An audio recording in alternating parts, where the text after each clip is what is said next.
No? Instead na isipin natin ibang bagay, confess natin, Lord, thank you dahil pinagpala namin. No? Muli tayo manalangin, dakilang Diyos, salamat dahil kasama ka namin. Salamat dahil ginawa mo kaming anak ng Diyos. Kaya ngayon, Panginoon, nais naming ibigay ang aming buhay.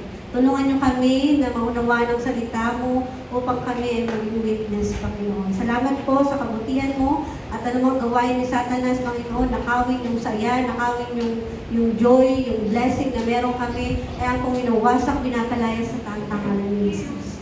Lord, ikaw po ang manguna sa aming gawain mula sa simula hanggang sa matapos ito at tunay na makatanggap kami ng sagot. Salamat po, ito pong aming dalangin sa pangalan ni Jesus. Amen. Ayan, ano pong ating topic last week? Ano pong title ng ating message last week? New Life in Christ. Meron na ba tayong buhay, bagong buhay kasama ang Diyos?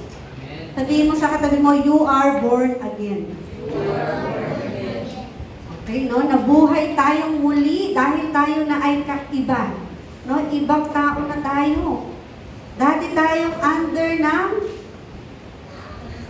6 things of non-believer. Anak tayo ng Diablo. Pero ngayon, sabi ng Panginoon, you are a new creation. Pinanganak kang muli. No? Ginawa tayong bago ng Diyos.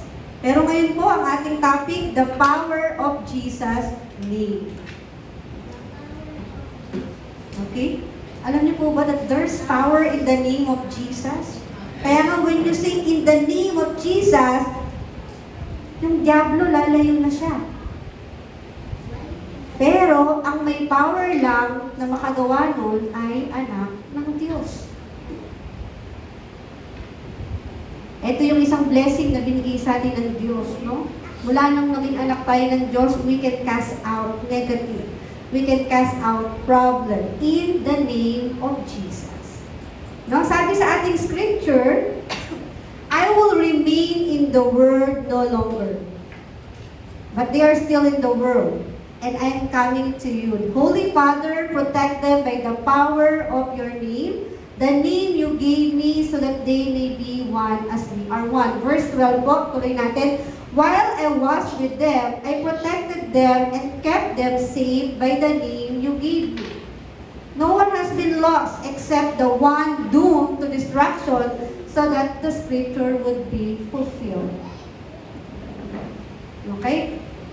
No? So this morning po, pag-aaralan natin, no, what Jesus' name means, how Jesus' name connect us to salvation, and what it looks like when Jesus became the center of our life. No po? Pag sinabing name, pangalan, no? Yung pangalan natin, may meaning yan, di ba? O yung mga magulang nyo, binigay niyang pangalan nyo, probably, meron silang meaning na nilagay dyan. No, kami magkakapatid, ang pangalan namin is from the Bible. So, Elizabeth, Sarah, Jericho, si Teacher Dom, Jeremiah talaga yun, yung tawag sa kanya. So, isinunod lang siya sa pangalan ng daddy namin. So, Jesolel. So, lahat kami, yung mami namin, since Christian, kinuha na yung mga pangalan namin sa Bible, mga character sa Bible. Pero kayo, siyempre yung mga magulang nyo, may meaning din na binigay yan sa pangalan nyo. Pwedeng yung gusto ng magulang nyo na pangalan in the future, eto ibibigay ko sa kanya kasi in the future, eto yung magiging siya. Pero, yung pangalan ni Jesus, wala siyang label. Kasi yung pangalan ni Jesus, may power, may kaligtasan, no? May identity. Siya lang yun, yung meron. We cannot compare yung pangalan ni Jesus sa ibang bagay. Kasi, siya lang yun. No? So this time po, point number 1, what is the meaning of Jesus' name? Para sa inyo, ano ba yung meaning ng pangalang Jesus? Kilala lang natin siyang Jesus, Jesus Christ. Pero ano ba yung meaning niya? Okay? The name Jesus or Yeshua means God saves. No, siya po yung ating Savior. Sa pangalan niya, nandun kaligtasan. Bakit ba kailangan yung tao maligtas? Okay naman yung buhay natin, kumakain pa naman tayo. Pero bakit natin kailangan maligtas? Sabi sa Romans 3:10, no? There is none righteous. No, not one. Walang isa sa atin righteous. Romans 3:23, for all have sinned and fall short of the glory of God. Lahat makasalanan. Wala ni isang matuwid. Kaya kung inaakala mo ikaw matuwid ka, no, we belong to the world. And the world is full of destruction. Kaya kailangan nating maligtas. Kasi nandun tayo sa kalagayan na hiwalay tayo sa Diyos. And we need to know what is the meaning of Jesus na sinasamba natin. No? As we can see, the world is full of brokenness, no? Sira ang mundo natin. We can see depression, we can see addiction, we can see hatred, suffering, betrayal. That's the world. Kaya sabi sa Biblia, saan ka mapasok? Sa maluwag na daan o sa masikip na daan? Yung masikip na daan, going way to Jesus. And then yung maluwag na daan is way to the world, yung sobrang saya. Saan ang pipiliin mo doon? But again, no, we live in the broken world. Kaya meron tayong problem, meron tayong depression, may suffering tayo. No? All of these are symptoms of destruction because of sin. And sin is disobedience. Kaya po tandaan nyo, yung hindi natin pagsunod, ito ay kasalanan. Kaya sabi ng Diyos, huwag mo kakainin ang bunga na naglalaman, no, ng mabuti at masama, pero kinain pa rin ng tao. And that's the start of problem. That's the start of destruction. Kaya always remember, pag di ka sumunod, remember that sin. Paano natin i-apply yan in our daily life, no? Mga anak. Pag di ka sumunod sa magulang mo, that's disobedience. So remember, no, nagkakasala tayo when we don't obey. Kung gagawin natin literal, no? Sino po ang may cellphone na basag-basag na yung screen? You are trying to fix it, di ba? Tinatry mo siyang i-glue, ano pang pwedeng gawin? Kasi wala ka pang pambili. So you are trying to fix yung cellphone mo. Pero kahit gaano kaingat mo hawakan yung glass, yung screen, no, hindi mo siya magagawa, hindi mo siya mababalik. Unless dalhin mo siya doon sa professional na nagre-repair. So, ganun din, no? Again, humanity is broken. No matter how hard we try, we cannot fix ourselves. Kasi andun na tayo broken na tayo. We cannot fix. Kahit magpakapagod ka pa, kahit anong gawin mo, hindi ka magbubuo ulit. Walang way in the world. No, wala tayo makukuhang way sa secular world, no? But again, the only we need is Savior. Kailangan natin ng tagapagligtas. Sino po yun? Si Jesus Christ. Okay, ano po ibig sabihin ng pangalan ni Jesus? Pangalawa, Emmanuel. Pangalawa po, Emmanuel means God with us. Sabihin mo nga sa katabi mo, Emmanuel. God with us. Remember that, no? The name of Jesus is God with us. Matthew 1:23. They shall call His name Emmanuel, which means God with us.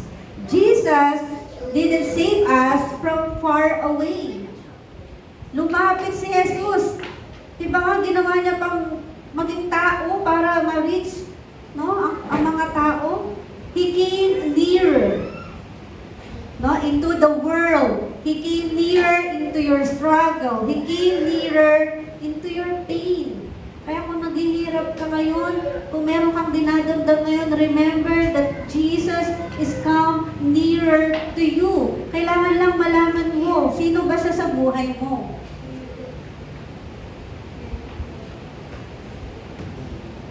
Kapag nagpunta tayo ng isang resort, merong merong lifeguard house. Nakataas siya, di ba? Bakit nakataas yung lifeguard? Bakit siya nakataas? Bakit nakataas yung pwesto niya? Para makita niya, no? Kasi tagabantay siya eh. Pag may nalulunod, sisigaw ba yung lifeguard? Ito gawin mo! Sisigaw ba siyang ganon? Jump siya. He will jump into the waves and save or rescue yung nalulunod. No, ganon din si Jesus. He entered our storm. Kaya kung parang feeling mo you walk alone, kung parang feeling mo you are alone, remember, si God, andyan siya agad. Hindi siya matagal. Matagal lang kasi we don't know, hindi natin siya kilala. No? Kaya ngayon, yung pangalan ni Jesus, kaya niyang i-fix lahat ng broken sa'yo. Pangatlo po, the name of God. John 10:30. I and the Father are one. No? Philippians 2 verse 6 say Jesus is God in nature. John 1:14. He became flesh and lived among us. Lahat yan si Jesus. Kaya when you call the name of Jesus, we are calling the very power of God. Tinatawag mo na, yung kapangyarihan ng Diyos, na yung authority ng Diyos, maranasan natin. So remember, the name of Jesus is God saves. The name of Jesus is Emmanuel, that God is with us. Kasama natin ang Diyos. Sabihin mo nga sa katabi mo, kasama natin ang Diyos. Remember that, hindi ka nag-iisa. Point number 2, there are steps of salvation, by the name of Jesus. Step number 1, we need to know Jesus. Kailangan po natin maunawaan, sino ba si Jesus? Isaiah 53 verse 5, dinescribe siya, kung ano yung ginawa ni Jesus. He was pierced for our transgression. 1 John 3:8, the Son of God appeared to destroy the works of devil. Ito yung mga ginawa ng Diyos. Alam na natin yung pangalan niya. Ngayon, ano yung mga bagay na ginawa ng Diyos para magkaroon tayo ng kaligtasan? Imagine, tayo dapat yung nandun. But He saved us. Siguro dami nakapako, lahat tayo nakapako. Hindi na enough yung space sa mundo. Kung tayo nakapako because of our sin. But again, binigay ng Diyos yung buhay niya para sa iyo, para sa atin. You cannot trust someone you don't know. Diba? Kaya sabihin kang sikreto, sabihin mo ba sa kanya kung hindi mo siya kilala? Ipapahiram mo ba yung gamit mo sa tao kung hindi mo kakilala? No? Kaya yung kaligtasan, it start by understanding who Jesus really is. Sino po si Jesus? He is our Savior. He is our Redeemer. He is our friend. And we need to know, sino ba si Kristo? Yung cellphone mo, papahawak mo ba sa hindi mo kilala? Trust grow when you know someone. Kaya anong first step? We need to know Jesus. Kapag kilala mo na siya, magta-trust ka na. Tatrust mo na yung buhay mo. No? Step 2, believe in Him. Kung kilala mo na siya, kailangan mong maniwala. John 3:16, whoever believe in His name, no, he shall not perish but have everlasting life. This is the core of the Bible. This is the heart of the Bible. Na kailangan nating maniwala kay Jesus. Sabi ng Panginoon, you will not perish. Pero magkakaroon ka ng everlasting life. No, yung believing, hindi lang po yun yung kilala mo lang si Jesus na nag-e-exist siya. Hindi lang po yun. Ibig sabihin po ng believing, you are trusting Him enough. Parang sa mag-asawa or sa mag-partner. Ay, hindi ako nalukohin. Nagtitiwala ako sa Kanya. Meron tayong ganong tiwala. Pag in Jesus, kailangan natin ang totoong pagtitiwala sa Panginoon. And then, kung sana, nasusunod tayo sa nais ng Diyos dahil nagtitiwala tayo. Step 3 po, accept Him. Hindi pwedeng kilala mo lang siya. Kailangan natin siyang tanggapin. Pag tinanggap natin, anong sabi sa John 1:12? To all who received Him, He gave the right to become children of God. May nagtanong, Teacher, lahat po ba ng tao sa mundo anak ng Diyos? Ito po yung sagot. John 1:12. To all who received Him, He gave the right to become children of God. Yung lang tatanggap sa Kanya, ang tatawagin anak ng Diyos. Kaya you are blessed. Kasi anak ka ng Diyos. Amen? Kasi hindi pala lahat anak ng Diyos. Kaya na po silang anak. You belong to your father, the devil. John 8:44. So you are blessed kasi nakilala mo yung Diyos. So you need to accept Him. Paano po natin tatanggapin yung Diyos?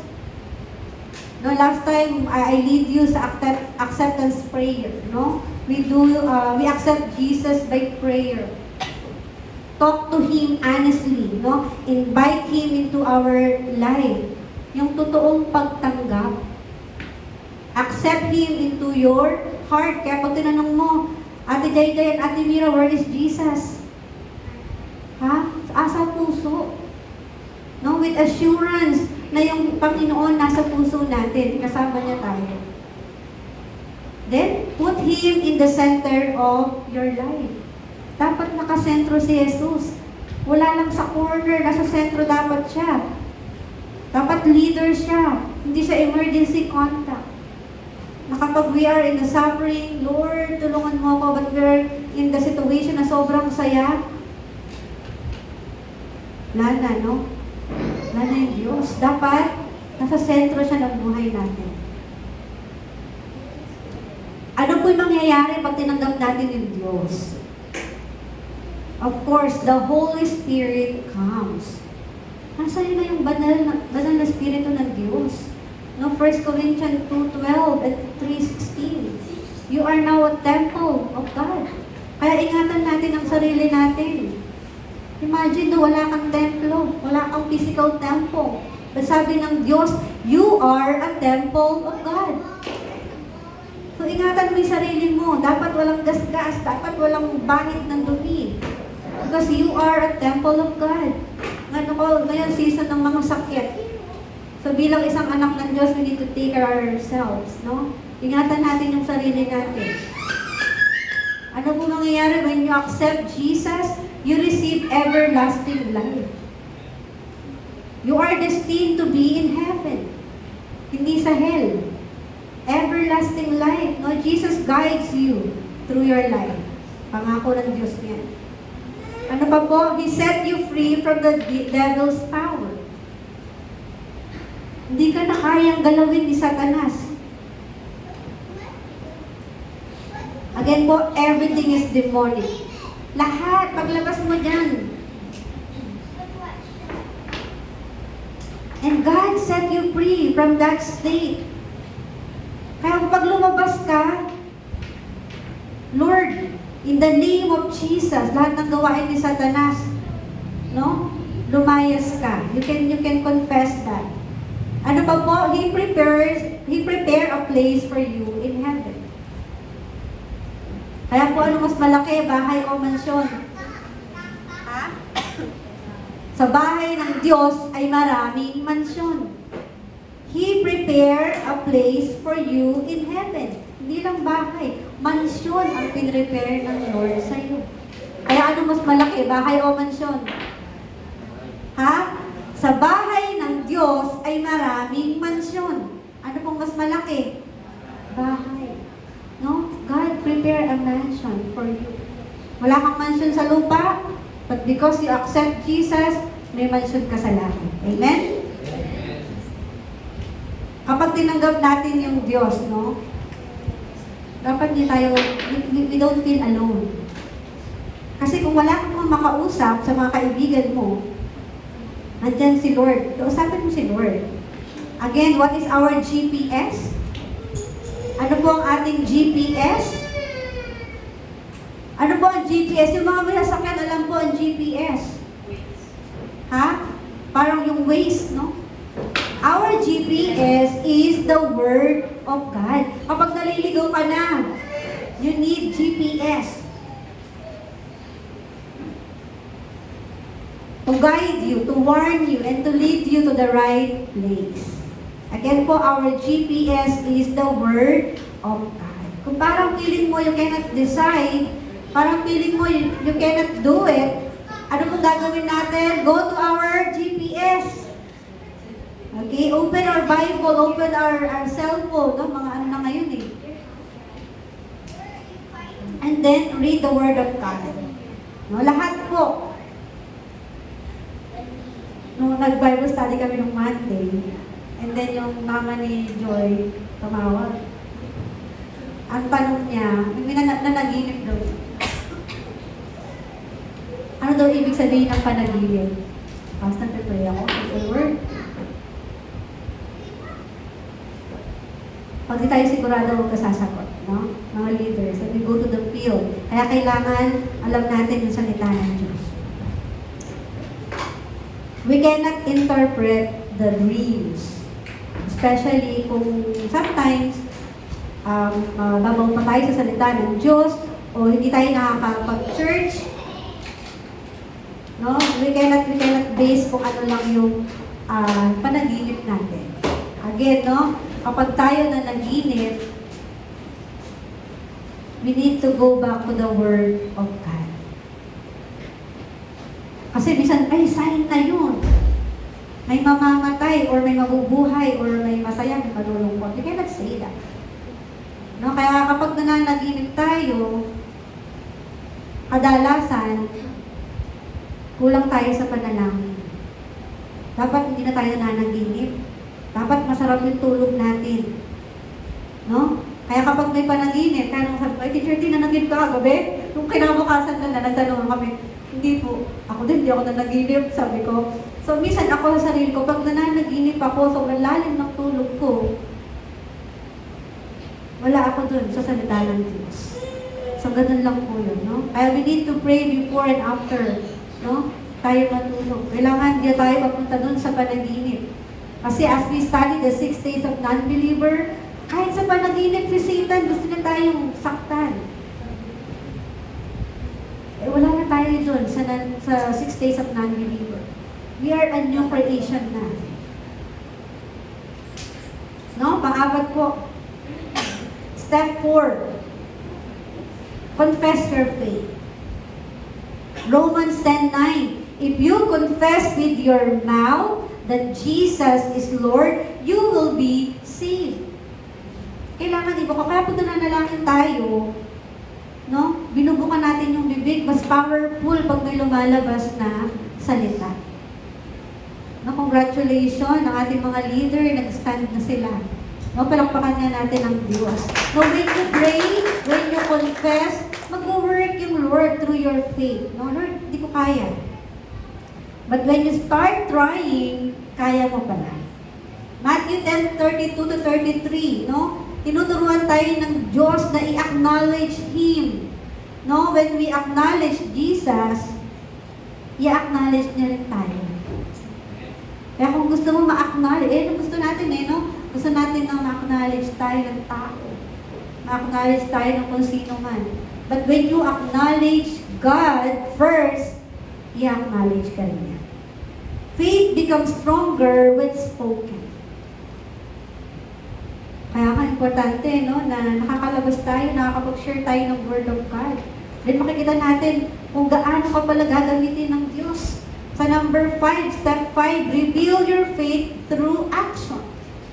Hindi pwedeng puro salita lang tayo. Hindi pwedeng magaling lang tayo sa Bible. We need to do action. Acts 1:8, you will be my witnesses. Ito yung pangako ng Diyos. You can save your loved ones. You can save other people. You can save yung mga enemy mo. Kailangan daw ipakita mo yung pananampalataya mo sa Diyos. Hindi lang leader ka. At ito ako, hindi lang po ganun. So we have, no, napakadami nating sagot sa panalangin. We can able to go to the field, no, kahit sobrang busy natin. God is making a way para makapag-share tayo ng Word of God. So 2 weeks na si Assistant Pastor Nev na pumupunta sa ating mga college ministry. No, palakpakan natin ng Diyos. And we also started going to houses, no, kay Sister Joy and Brother Carlo. And then this coming Monday, we will go to Sister Kat's place, no, to meet yung family, yung neighbor. If possible, we can invite and we can preach the gospel. This is revealing our faith through action. No, akala natin yung pagpunta natin doon, wala lang. Hindi po. We are building kingdom of God. Doon sa place na yon. And through them, sila yung sila yung gagamitin ng Diyos to receive answer, to receive blessing. Nahihiya kasi ako i-share sa kapatid ko sa magulang ko. Kaya tayo na, susugod tayo niyan. But, hindi lang tayo basta susugod. We need to prepare. We need to know sino ba yung sinishare natin. Hindi lang tayo basta share ng share. Mark 10:29-30, no? Following Jesus, transform your life and blessing multiply. Tignan po natin ito. Hindi pwedeng alam lang natin si Jesus. Dapat may answer sa ating mga panalangin. Dapat nag-multiply yung blessing. Hindi pwedeng stagnant lang, anak ako ng Diyos. Okay na ako, kontento na ako. Hindi po ganun. Dapat may pagbabago. No, we are praying for restoration. We are praying na lumaki tayo. So we need to pray. And then let's wait kung ano yung answer ng Lord. At the same time, while we are waiting, may action tayong ginagawa. No? Kaya po binigyan tayo ng commission ng Lord to go to the field to preach the gospel. Kaya yung mga leader natin, bibigyan din natin sila ng time to preach the gospel when we go to the field. Kasi when you talk about the gospel, kapag sinasabi mo nila na, iba po yung pakiramdam. Kapag ikaw na yung nagsasabi ng mabuting balita. Sino yung mga kabataan natin? Di ba dati we have evangelism camp, nag-house to house tayo. And then itong si Teacher Kat, sabi niya, ilan taong ka na nun? Ay, ikaw si Shireen, tsaka si Zyron. Kayo yung magka-team na kinikwento nila. Sabi daw sa kanya ni Shireen, ikaw na mag-message. Naku, napapapanganga ka na lang pag di mo alam. So kaya po, through Sunday pulpit message, i-discuss natin, mauunawaan natin kung sino ba si Kristo, ano ba kalagayan ng taong iwalay sa Diyos. Pag-aaralan natin yan. So that when we go to the field, no, maituturo natin yung right gospel, yung tamang gospel. So, point number 3 po natin, no? Tignan natin, yung 3 kinds of people. Sino kayo dito? Isulat nyo kung sino kayo dito, ha? May diagram. Meron tayong 3 diagrams representing yung 3 kinds of people. I believe na-discuss na natin ito, napag-aralan natin ito last time. So, the first one we have here, natural man. Ano yung sabihin na to? Me at the center, Jesus outside, and the devil influence you. Your decision, your everything. Ito yung kalagayan ng natural na tao. Walang Diyos. Ako yung nasa sentro. This is someone living without Christ, no? Guidance. And ito yung kailangan natin i-save as a children of God. We need to save the natural man. Pero check mo yung sarili nyo, baka nakabalik tayo sa pagiging natural man. The devil influence you. You don't have any choice but to kill, to destroy, no? To lie. Ano pang ginagawa ng diablo? Pumatay, magnakaw, manira, gumawa ng mali, magsinungaling. Yan ang gusto ni Satanas. At wala kang choice na influensyahan ka niya because you are, or yourself is in the center. No, katulad ng pag nagdadrive ka na walang Waze, walang GPS, kulang sa gasolina. No, you are just guessing sa kapupunta, sa kahihinto, ano gagawin mo? Parang ganun yung buhay, walang patutunguhan, walang purpose. That's the natural man. Pangalawa po, earthly man. Jesus is inside the light, no? But not in control. Ikaw pa din. You are still on the throne. Ito po yung tinatawag nating believer na kilala si Jesus but still, no, chooses their own way. Siya pa din yung nasusunod. Pero kilala na si Jesus. Ito kaya tayo? Para kang, sino yung mga mahilig sa fitness dito, para kang nag-download ng fitness app, tapos pinlay mo. Pero hindi mo ginagaya, hindi mo sinusundan. It's not leading you. Kaya pala sa tumugtog dyan, kakain mo na ako. Parang gano'n. No? Wala kang leader, ikaw pa din. Ano muna. So, baka tayo to. Pangatlo po, spiritual man. Jesus is on the throne. We submit to Him. The devil's defeated. This is the spiritual man. Ito yung gusto ng Diyos sa atin. Itong life ng spiritual man, meron na siyang freedom, meron siyang peace, and meron siyang purpose.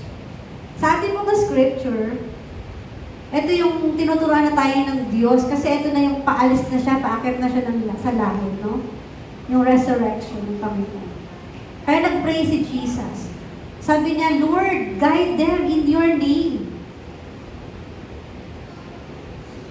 Sabi niya, nung kasama ko sila, iningatan ko sila, maliban sa isa humanap ng sarili niya, kapahamakan, sino kaya tinutukoy doon?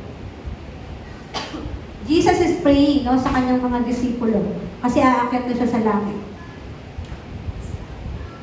Si Judas Iscariot. Kilala niyo po ba si Judas Iscariot?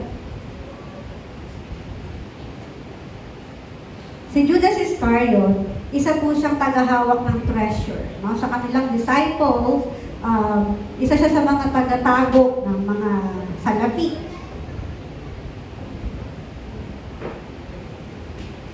Isa siya sa 12 disciples ni Jesus.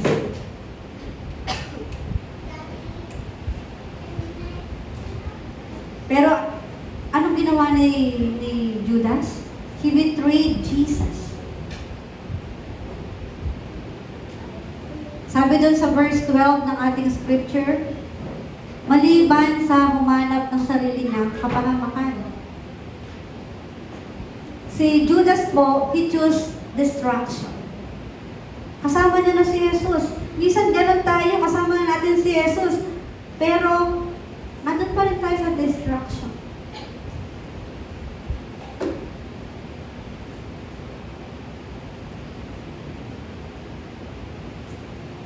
Hindi niya pinahalagahan yung pagkasama niya yung Diyos.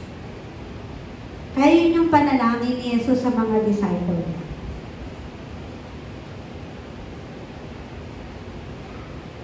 Kaya po, no, dapat piliin natin yung best teacher, best coach, best mentor to guard your life.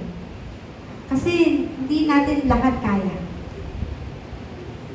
Then everything will start making sense. Ito pala yung buhay ko. Dati pala ako doon, pero ngayon ito na. May purpose na, may guide na. Kaya po, remember, no, what is the meaning of the name of Jesus? This is God's power. This is the authority of God. Na meron ka ngayon. Asan po si Jesus? Nasaan si Jesus? Parang walang assurance eh. Nasaan po si Jesus? Sa puso. Yan. Malakasan natin. Ay, pa kayo ng mga estudyante. Kailangan may assurance kayo. When you go to the field, you see people na sira ang buhay, maraming problema. Pero because of you, you change their life. Kaya kapag kumanta ka ng papuri sa Diyos, you change your life, you change others' life. Kaya yung mga tao na walang purpose, parang walang kahihinatnan yung buhay nila, you need to save them. Kaya importante po, no, na meron tayong salita ng Diyos para hindi tayo maligaw. Kung ikaw lang yung nakakakilala sa family mo, you stand. You need to save your family. Or else, sa sila pupunta? No, sa pagkocontrol ni Satanas. They will be in hell. So, saan po tayong diagram? Which diagram represent your life? Sulat mo dyan. Ngayon po, teacher, nasa natural ako. Ako po, nandito po ako sa spiritual man. Nasa earthly man po ako. So, you need to pray kung nasaan ka man ngayon. Kung nasaan state yung life mo ngayon, you need to pray. Kilala mo na si Jesus. He is our Savior. He is our Redeemer. He is our friend. Tanggapin mo siya, maniwala ka, mag-trust ka sa Kanya. No? And then magkakaroon ng kabuluhan yung buhay. For our conclusion po, the power of Jesus' name is not just for the church. Hindi lang po pagka Sunday tayo banal. Hindi lang tayo pag Sunday okay. Hindi lang tayo pag Sunday kilala natin yung Diyos. Dapat in our daily life, kilala natin, kino-confess natin yung Diyos. One of my struggle, sobrang pagka-busy ko. Siyempre, pag leader ka, most of your member nakatingin sa'yo. So, ang struggle ko, paano pag tinitignan kaya nila ako, ano kaya nasa isip nila? Si teacher, no? Parang hindi nagme-meditate. Si teacher, no? Parang hindi nagpe-pray. So, that's one of my prayer din, no? Na ako din maka-enter into prayer, into meditation every day, no?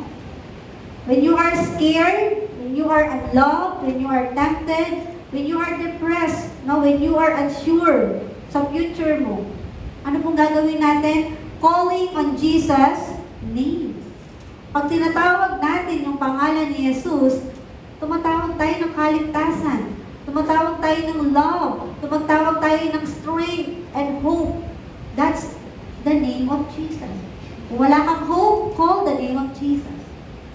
Kung you're alone, call the name of Jesus. At nakapaloob po lahat doon. Kaya po right now, Jesus is knocking. Jesus is knocking. Ano pong gagawin natin? Will you let Him take the center of your life? Or, Lord, sa corner ka muna, kaya ko pa. May business pa po ako diyan ka muna sa corner, Lord. May budget pa ako, Lord, diyan ka muna sa corner. Lord, ang layo ng church, hindi ako makapunta. Now, sometimes we choose our own plan. We follow our own thought, our own mind. Pero ano nang gusto ng Diyos? We need to call His name. Tawagin natin yung pangalan, Jesus. Kaya yung ibang mga magulang, ipinangalan na sa anak niya, Jesus. Kristo. Sino po yung nagkakilala? Kuya, Jesus! No? Ipinangalan na. Kasi Kasi ang gusto, paglaki ng anak ko, gusto ko maging katulad siya ni Jesus. Kaya pinangalan na. Kaya kung magkakaanak kayo, ipangalan nyo Jesus Christ. No? Kidding aside, napaka-powerful po ng salitang Jesus. No? Kung may kumakatok po, or kung kumakatok si Jesus sa mga oras na to, nais niyo po ba siyang tanggapin?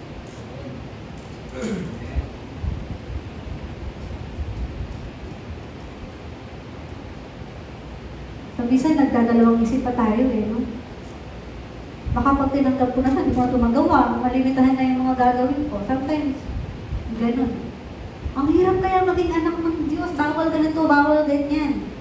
Sino na po yung nasabihan dito? Born again ka? Kumakanta ka ng alive-alive? Minsan, dinajudge tayo ng tao. But again, hindi po natin kailangan ng approval ng mundo.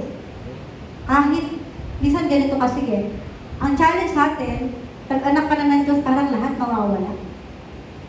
And God is testing our faith. Na pag ba nawala na siya, nawala na po, mag-i-stand ka pa din. So I believe po and I pray na lahat tayo maranasan yung kapangyarihan sa pangalan ni Jesus.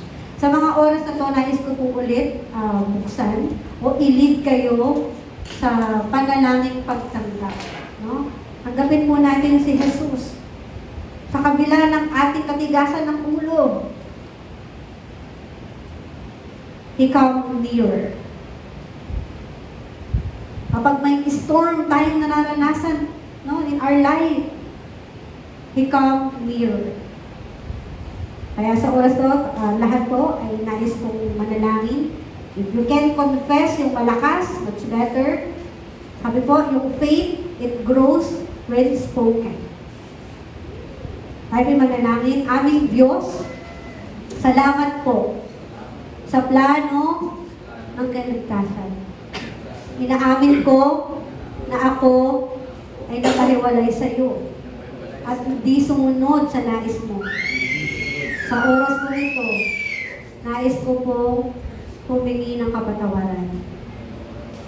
Binubuksan ko po ang ating puso at pinapapasok ka bilang Panginoon, tagapagligtas ng aking buhay. Tulungan niyo po ako mamuhay ayon sa iyong kalooban.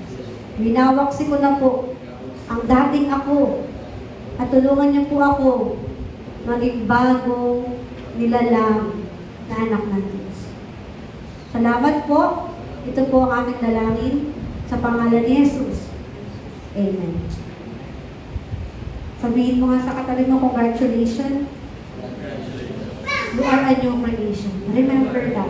Kapag dumarating tayo sa point that we are tempted, remember, hindi ako to.